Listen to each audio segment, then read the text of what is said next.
Your power play multiplier is 3.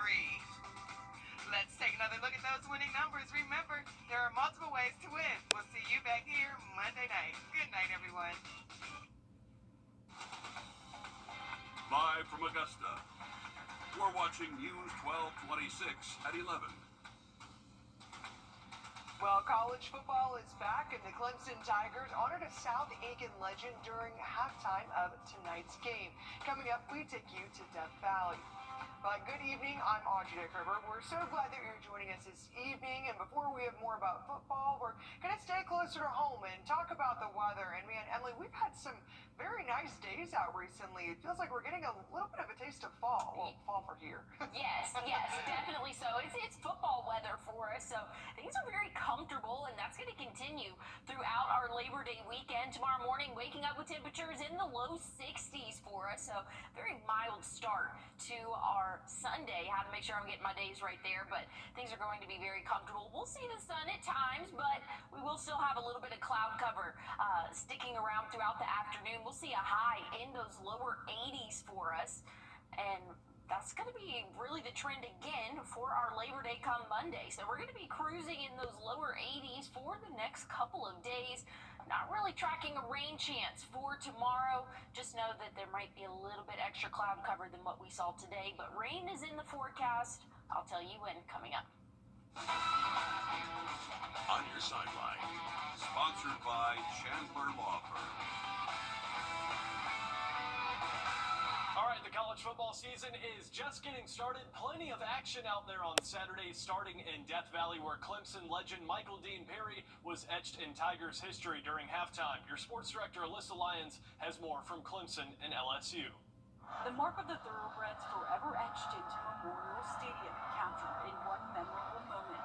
Before the world knew the Kelsey brothers, Clemson had its own legendary brother duo. One of them, a name now sealed in Tiger immortality, blocked out in purple, Michael Dean Perry. Oh, you know what? You can't describe it. I mean, to have your name in the Ring of Honor, I think I'm the 24th or 25th guy to ever do that in Clemson history. That just speaks volumes, and I'm just overwhelmed right now. The younger brother of the fridge, but a force entirely on his own. Icing out opposing offenses under Danny Ford from 1984 to 1987. I don't know if we laid the foundation, but we kept it going. But it's great to be back. See a lot of my old friends, old teammates. It's always great being back at Clemson. You know, I always loved this place. Oh, you know, it's great coming back and everything, and seeing it, and you know, brother get inducted, and just, you know, it's wonderful being back up here in Clemson. It's a number no Tiger has reached in 38 years, 61 career tackles for loss. His name an equal representation of his success on the field in Death Valley and those just beyond the Oak in Aiken County. I tell people all the time, it's not just me. My family, my parents who raised me, the value system, the character that I have, and the teammates over the years. Hoping one day his name won't be the only Perry watching over the players still to come. Well, hopefully one day William will be well, whatever happens, happens. Still, the Ring of Honor, an eternal symbol of the athlete from South Aiken. In Death Valley, Alyssa Lyons on your side. I got a good feeling we'll be seeing the fridge in that Ring of Honor at Clemson very soon. Thanks for that, Alyssa. Georgia also getting started on Saturday. The Dogs entering a new era with quarterback Gunnar Stockton under center. So far, so good. He didn't score the first touchdown of the season, but he did toss it to Dwight Phillips Jr. for the opening score. QB1 ended up getting his fair share out there. Stockton threw for 2 touchdowns and ran for 2 more of them. UGA with 239 yards on the ground and 249 through the air against Marshall. The Dogs open their season with a smooth victory, 45-7 over the Herd. They'll host Austin Peay next Saturday in Week 2. And while we were covering high school football on Friday night, Georgia Tech was over in Boulder, Colorado, taking on Deion Sanders and the Buffs. Haynes King was the star of the show, scoring the go-ahead and eventually game-winning touchdown right here with just over a minute left to play. King finished the game with 156 yards and 3 touchdowns, all of them coming on the ground, running all over that Deion defense. Georgia Tech starts 1-0 with a 27-20 win over Colorado. Now it's only week 1, but we already got a pair of upsets. The first Not really that big of an upset. Number 3 Ohio State hosting number 1 Texas. The Buckeyes defense swarmed all Saturday afternoon, and Arch Manning in Texas not able to get anything going until it was too late. The Buckeyes likely to jump into that number 1 spot in the next AP poll.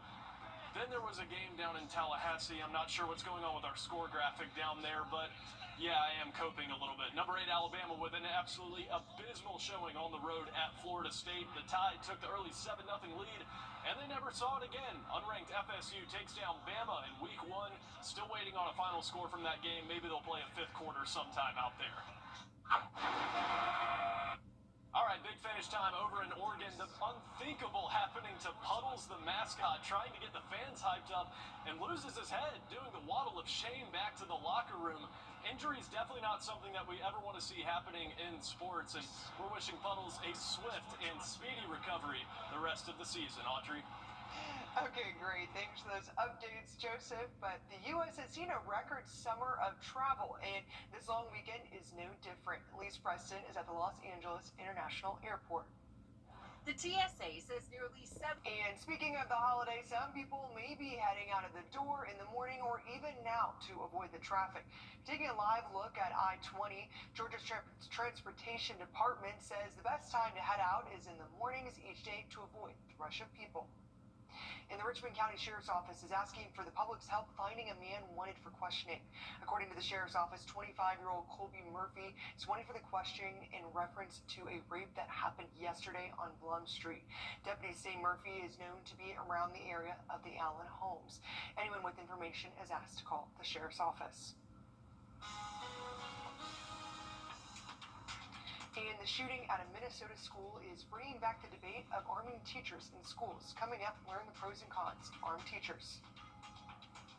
And looking at those temperatures, waking up tomorrow morning in the lower 60s for us. We're going to warm up, though, nicely for our afternoon. I'll have your Labor Day forecast coming up. At Parker's Kitchen, our tenders are almost twice the size of our competition. They're fresh, never frozen, hand-breaded, and cooked to perfection. And a better value at Parker's Kitchen.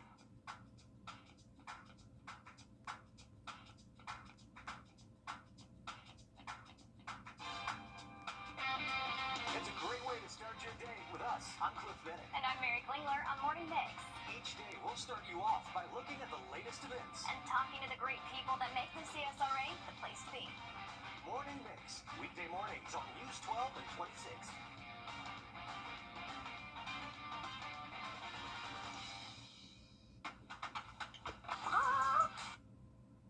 Welcome back. So far in 2025, there have been at least 57 shootings at K-12 schools.